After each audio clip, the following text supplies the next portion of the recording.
창세기 23장. 사라는 127세까지 살았다. 이것이 사라가 지상에서 살다 간 횟수이다. 사라는 가나안 땅의 헤브론, 곧 기럇 아르바에서 세상을 떠났다. 아브라함은 사라를 위하여 슬피 곡을 하며 울었다.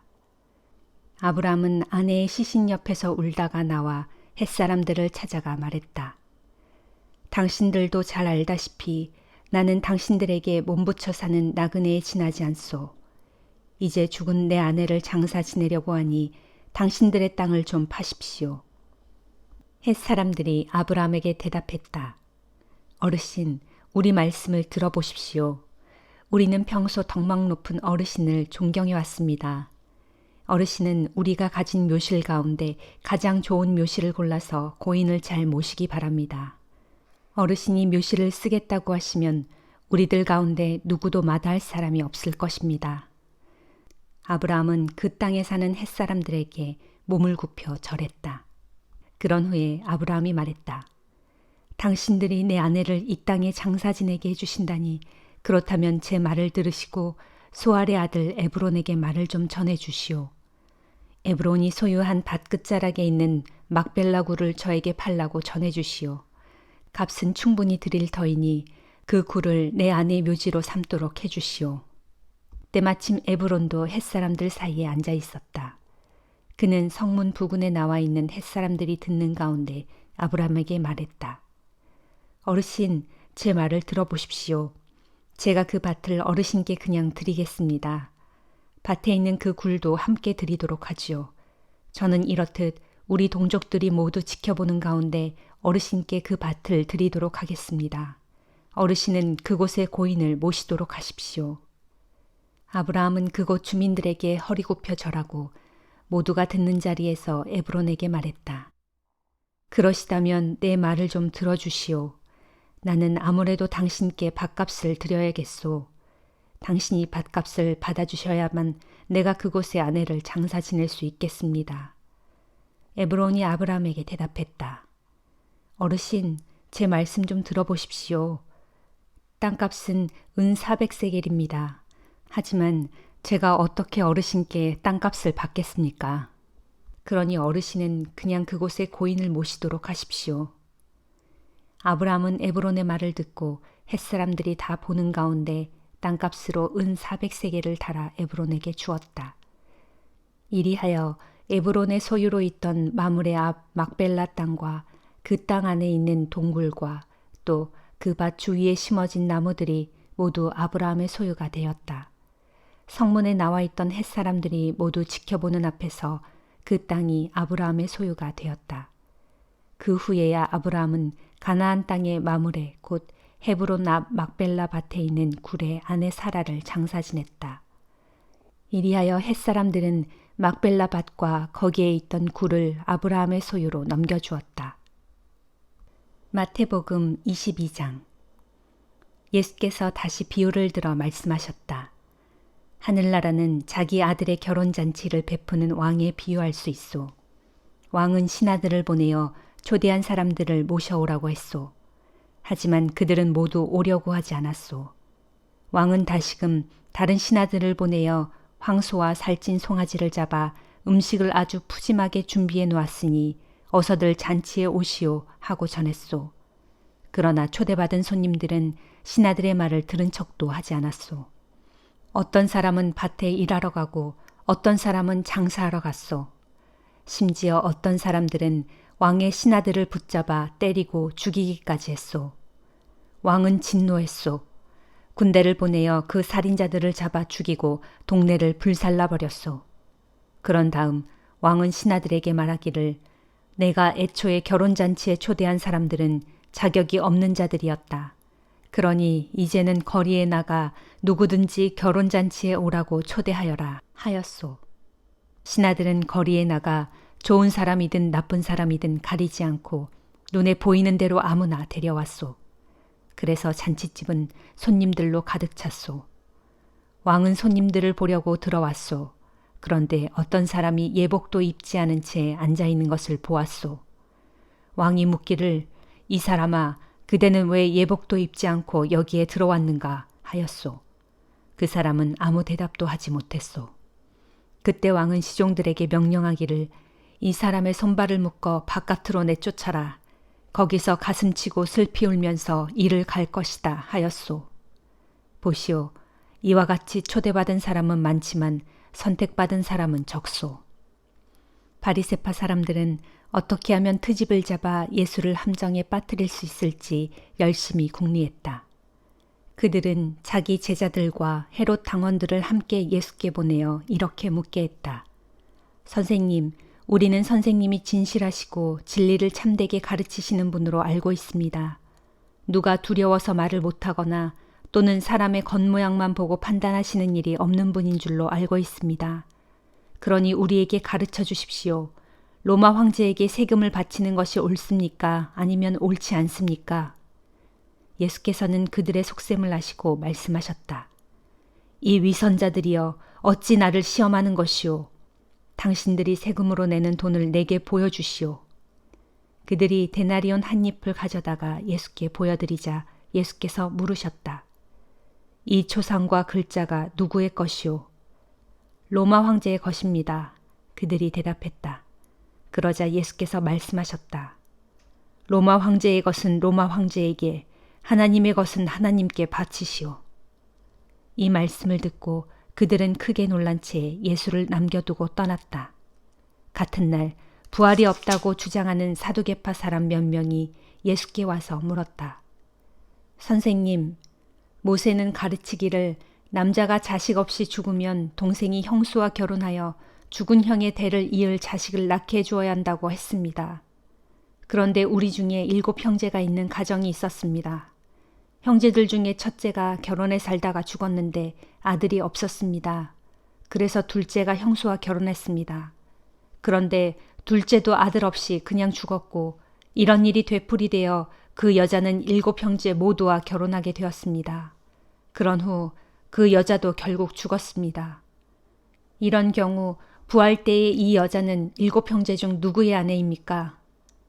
예수께서 그들에게 대답하셨다. 당신들이 성경도 모르고 하나님의 능력도 모르기 때문에 잘못 생각하고 있어. 부활 후에는 사람들이 장가도 가지 않고 또 시집도 가지 않소. 그때에는 사람들이 하늘에 있는 천사들처럼 된다오. 죽은 자의 부활을 두고 하나님께서 당신들에게 하신 말씀을 아직도 성경에서 읽어보지 못하였소? 하나님께서는 말씀하시기를 나는 아브라함의 하나님이요 이삭의 하나님이요 야곱의 하나님이다 라고 하시지 않았소. 진실로 그렇소. 하나님께서는 죽은 자들의 하나님이 아니라 살아있는 자들의 하나님이라오. 이 말씀을 듣고 사람들은 예수의 가르침에 놀라며 깊은 감명을 받았다. 사두개파 사람들이 예수의 대답에 말문이 막혔다는 소문을 듣고 바리새파 사람들이 모여들었다. 그들 가운데 한 율법 교사가 예수를 시험하려고 물었다. 선생님, 모세의 율법 중에서 어느 것이 가장 중요한 계명입니까? 예수께서 대답하셨다.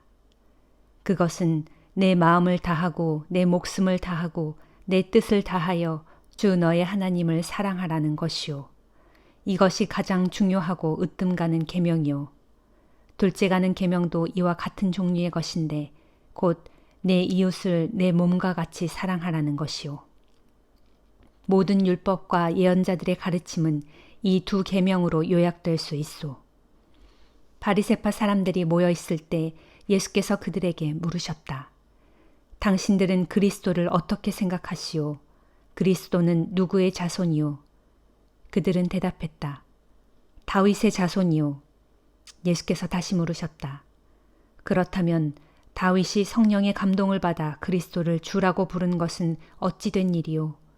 다윗은 친히 말하기를 주님께서 나의 주께 이르신 말씀이라.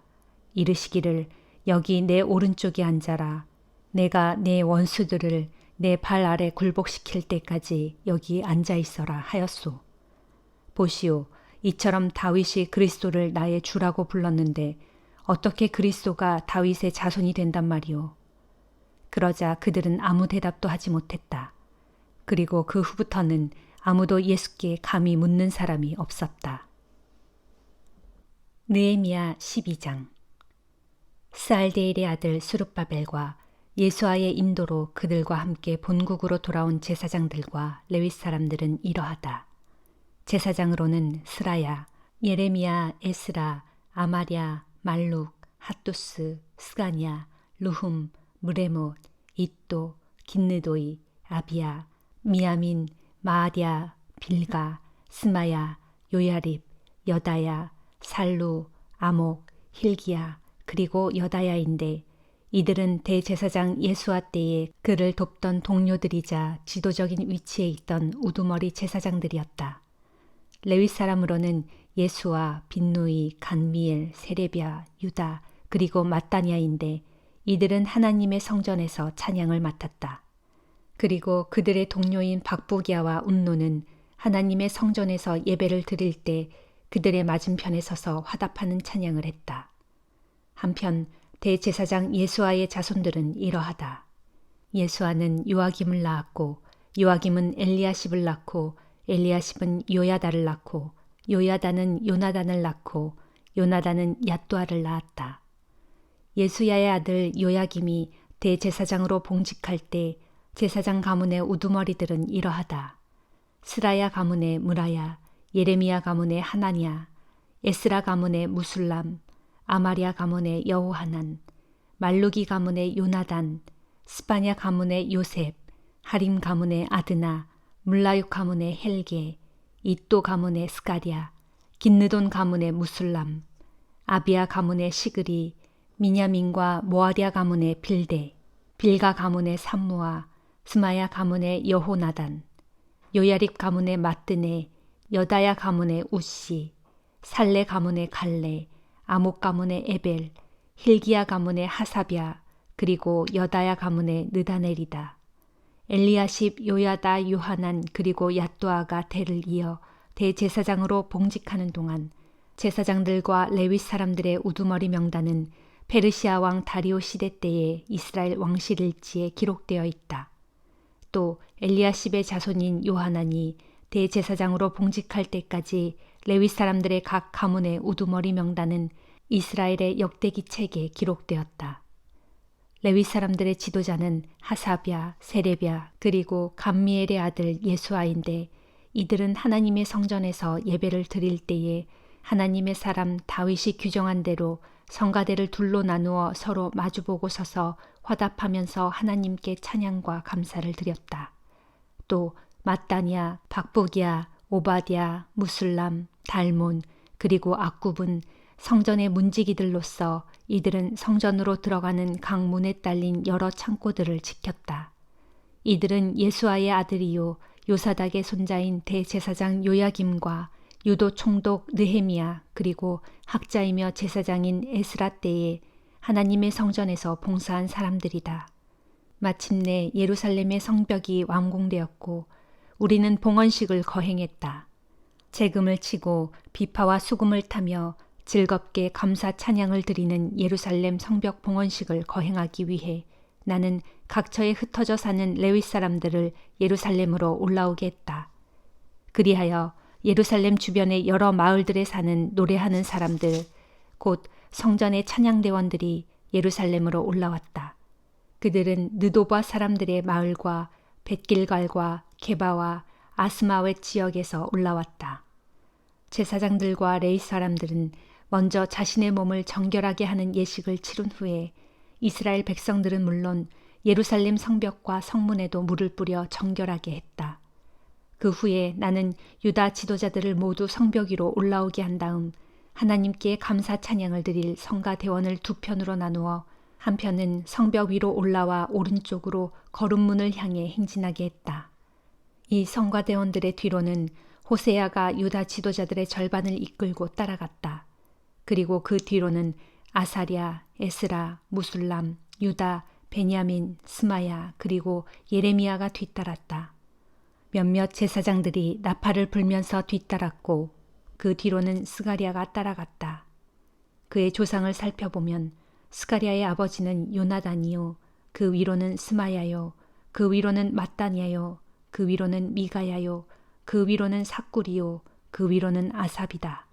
스가랴와 뒤로는 그의 친척들인 스마야, 아사렐, 밀랄레, 길랄레, 마에, 느다넬, 유다 그리고 하나니가 하나님의 사람 다윗이 만든 악기를 들고 따라갔다. 학자 에스라가 맨 앞에서 이 행렬을 이끌었다. 그들은 샘문에서 곧바로 다윗성에 이르는 층계를 밟고 계속 올라가다가 다윗궁을 뒤로 돌아 동쪽에 있는 물문에 이르렀다. 다른 한편의 성가대원, 곧 유다 지도자들의 나머지 절반이 따르는 두 번째 찬양대원들은 내가 직접 이끌었다. 이 행렬은 예루살렘 성벽 위로 올라가 왼쪽으로 행진하여 풀무 망대를 지나 넓은 벽에 이르렀고 거기서 에브라임 문과 옛 문과 물고기 문과 하나넬 망대와 함메아 망대를 지나 양문까지 이르러 감옥문에서 행진을 멈추었다. 마침내 두 편의 성가대원들이 서로 만나 하나님의 성전 앞마당에 모여섰다. 내 곁에는 유다 지도자의 절반이 서고 그 곁으로는 제사장들인 엘리야김, 마아세야, 미냐민, 미가야, 엘요에네, 스가랴 그리고 하나니아가 모두 나팔을 들고 서 있었다. 또 그 곁으로는 레위 사람들인 마아세야, 스마야, 엘르아살, 우시, 여호하난, 말기야, 엘람, 에셀이 서 있었다. 성가대원들은 예스라히야의 지휘에 따라 큰 소리로 찬양을 시작했다. 그날 우리는 많은 짐승을 잡아 하나님께 제물로 바쳤고 모두가 즐거워하고 기뻐했다. 이는 하나님께서 우리 모두에게 큰 기쁨을 주신 덕분이었다. 여자들과 어린아이들도 함께 기뻐하니 예루살렘에서 환호성을 외치며 기뻐하는 소리가 멀리까지 울려 퍼졌다. 그날 우리는 백성들이 바치는 예물과 첫 수확물과 11조 등을 보관하는 창고를 지킬 관리인들을 뽑았다. 또 그렇게 뽑힌 관리인들에게는 제사장들과 레위 사람들을 위해 율법에 정해진 대로 그들에게 돌아갈 몫을 여러 마을에서 거두어 드리는 일도 맡겨졌다. 이렇게 한 까닭은 하나님의 성전에서 항상 맡은 직무를 수행할 준비를 갖추고 있는 제사장들과 레위 사람들이 고마웠기 때문이다. 제사장들과 레위 사람들은 하나님의 성전에서 제사와 예배를 집행하고 또 정결의식을 베푸는 일을 수행했다. 그리고 노래하는 성가대원들과 성전 문을 지키는 문지기들도 다윗과 그의 아들 솔로몬이 규정한 대로 각자 맡은 직무를 수행했다. 옛적 다윗 왕 때에도 이미 성가대장 아삽이 있었고 그의 지휘하에 성가대원들이 하나님께 찬양을 드리며 감사했다. 이제 유다 총독 스룹바벨과 느헤미야 때에도 하나님의 성전에 성가대원들과 성전 문지기들이 있어 이스라엘 백성들은 그들 성가대원들과 성전 문지기들의 생활을 부양하기 위해 일정한 예물을 바쳤다. 또 백성들은 레위 사람들의 목도 따로 떼어 거룩하게 구별해 두었는데 그러면 레위 사람들은 자신들이 받은 목 중에서 다시 일부를 떼어 아론의 자손들에게 돌아갈 몫으로 거룩하게 구별해 두었다. 사도행전 22장. 형제 여러분, 또 여러 어르신 되시는 동포 여러분, 저의 해명을 잘 들어주시길 바랍니다. 바울이 히브리 말로 말하기 시작하자 군중은 더욱 조용해졌다. 바울이 말을 이었다. 저는 유대 사람입니다. 길리기아 지방에 있는 다소에서 태어나 여기 예루살렘에서 자랐습니다. 저는 가말리엘 스승 밑에서 유대의 율법과 관습에 대해 철저히 교육을 받았고 오늘 여러분이 보여주신 것과 똑같이 저도 하나님을 열성적으로 믿어왔습니다. 저는 예수의 도를 따르는 자들을 핍박하여 죽이기까지 하였고 그 도를 믿는 자들은 남녀를 가리지 않고 모두 붙잡아 감옥에 가두었습니다. 이런 사실은 대제사장과 공회 의원들 모두가 입증할 수 있는 일입니다. 어느 날 저는 그들에게 부탁해서 다메섹에 있는 유대인들에게 보내는 공문을 받아가지고 길을 떠났습니다. 거기에 있는 예수의 도를 따르는 자들을 모조리 붙잡아서 예루살렘으로 연행하여 처벌할 계획이었습니다. 그런 임무를 띠고 가는데 정오 무렵 제가 다메섹에 거의 이르렀을 때였습니다. 갑자기 하늘에서 밝은 빛이 내려와 제 주변을 눈부시게 비추었습니다. 그 빛에 휩싸여 저는 그만 땅에 엎어지고 말았습니다. 그때 사울아 사울아 내가 어찌하여 나를 박해하느냐 하는 음성이 하늘에서 들려왔습니다. 당신은 누구십니까? 하고 제가 물었더니 나는 내가 박해하는 나사렛 예수다 하는 대답이 들려왔습니다. 그때 저와 함께 가던 다른 사람들은 환한 빛은 보았지만 제게 말씀하시는 그분의 음성은 듣지 못했습니다. 제가 물었습니다. 주여, 제가 어떻게 해야 합니까? 그러자 주께서 말씀하셨습니다. 일어나 다메섹으로 들어가라. 거기에 가면 앞으로 내가 해야 할 일을 일러줄 사람을 만나게 될 것이다. 저는 그 강렬한 하늘의 빛 때문에 앞을 볼 수 없게 되어서 함께 가던 사람들이 제 손을 붙들고 다메섹으로 들어가야만 했습니다. 다메섹에 들어가니 아나니아라는 사람이 저를 찾아왔습니다. 그는 열성적으로 율법을 지키면서 살아가는 다메섹의 모든 유대인들로부터 존경받는 사람이었습니다. 그가 저를 찾아와 제 곁에 서서 말하기를 사울 형제여 눈을 뜨시오 했습니다. 그러자 그 순간에 저는 즉시 앞을 볼 수 있게 되었습니다. 아나니아가 제게 말했습니다. 우리 조상들의 하나님께서 당신을 택하셨습니다. 당신에게 하나님의 뜻을 알게 하시고 의로우신 분을 만나게 하시며 또 그분의 입에서 나오는 모든 말씀을 듣게 하시려고 당신을 택하신 것입니다. 이제부터 당신은 당신이 보고 들은 것을 뭇 사람들에게 증언하게 될 것입니다. 그러니 이제 주저할 까닭이 어디 있습니까? 일어나서 즉시 세례를 받도록 하십시오. 그리고 주님의 이름을 부르면서 당신의 죄를 씻도록 하십시오. 그 후에 제가 예루살렘으로 돌아와 성전에서 기도를 드리고 있을 때의 일입니다. 어느 순간 저는 황홀경의 상태에 빠졌는데 그때 저는 주님을 뵙고 그분이 제게 말씀하시는 것을 들었습니다. 어서 예루살렘을 떠나라. 내가 나를 증거하더라도 이곳 사람들은 내 증언을 받아들이지 않을 것이다. 저는 주께 대답했습니다. 주여, 이 사람들은 제가 회당을 돌아다니면서 주를 믿는 사람들을 잡아다가 감옥에 가두고 매질한 것을 잘 알고 있습니다. 게다가 주의 증인인 스데반이 피를 흘리며 죽임을 당할 때 저는 그 자리에서 그 일을 승인했고 뿐만 아니라 스데반을 돌로 치는 사람들의 겉옷을 빌려주기까지 했습니다. 그러나 주께서는 제게 말씀하시기를 가라, 예루살렘을 떠나라.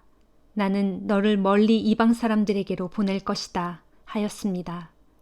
그 자리에 모인 유대인들은 바울의 말을 여기까지 듣고는 일제히 소리를 질러댔다. 이런 자를 그냥 살려두어서는 안 된다. 그는 죽어야 마땅하다. 그들은 미친 듯이 고함을 질러대면서 옷을 벗어던지고 흙을 움켜쥐고서 공중에 던졌다. 그러자 천부장은 바울을 병영 안으로 빨리 데리고 들어가라고 부하들에게 명령했다. 그리고 그를 채찍으로 신문하여 사람들이 왜 이렇게 소동을 벌이는지 그 이유를 밝혀내라고 지시했다. 그래서 군인들이 채찍으로 치려고 바울을 결박하려 하자 바울이 곁에 서 있는 백부장에게 말했다. 보십시오. 로마 시민을 재판도 하지 않은 채 매질을 가하는 법이 어디에 있소? 이 말을 듣고 백부장이 얼른 천부장에게 달려가서 보고했다. 천부장님, 어떻게 해야 할까요? 저 사람이 로마 시민이랍니다. 그러자 천부장이 놀라워하며 바울에게 와서 물었다. 그대가 정말로 로마 시민이요? 바울이 대답했다. 그렇습니다. 천부장이 말했다. 나도 로마 시민권을 가지고 있는데 돈이 꽤 많이 들었소. 바울이 대답했다. 저는 태어날 때부터 로마 시민입니다. 이 말을 듣고 바울을 신문하려고 했던 군인들이 즉시 물러갔다. 천부장 또한 바울이 로마 시민이라는 사실을 알고는 그를 결박한 일 때문에 덜컥 겁이 났다. 이튿날 천부장은 바울이 왜 유대인들에게 고발을 당했는지 그 이유를 직접 알아보려 했다. 그래서 그는 바울을 묶었던 사슬을 풀어주게 한 뒤 유대인 대제사장들과 온 공회 의원들을 모이게 했다. 그런 다음 천부장은 바울을 데리고 나가서 그들 앞에 세웠다. 아멘.